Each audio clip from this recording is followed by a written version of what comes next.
আজকের ভিডিওটা হচ্ছে প্যারিসের একটা পারফিউম। অনেক আগে করোনার মধ্যে এটা আমাদের দোকানে আসছিল, তো দোকানে বিক্রি না করে রেখে দিছিলাম যে বাংলাদেশ যাব তখন নিয়ে যাব।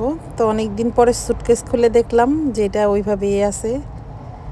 বাংলাদেশে যাওয়া হয়েছে কিন্তু নিয়ে যাওয়া হয় নাই ভুলে। তো আজকে এটা খুলতেছি। এখানে তিনটা জিনিস দেওয়া আছে।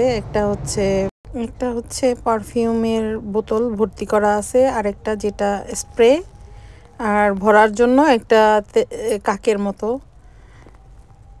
তো এখন খুলে দেখি, যদি একটু খালি থাকে তাহলে কাক দিয়ে আবার ভরবো। জিনিসটা খুবই কিউট আর একটু ইন্টারেস্টিংও বটে।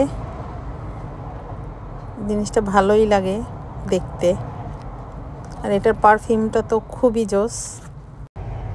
এই ধরনের ছোট পারফিউমগুলো আসলে ব্যাগে ক্যারি করা খুবই সহজ, যেহেতু বোতলটা খুবই ছোট, কিউট একদম।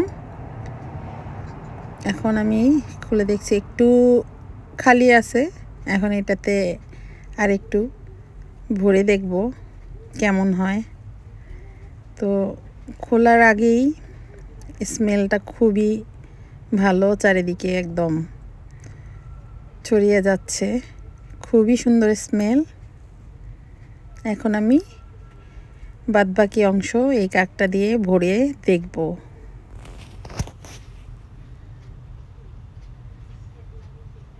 তো বোতলের মুখে আরেকটা সিপি লাগানো আছে, সেটাকে খুলে তারপর ভরতে হবে।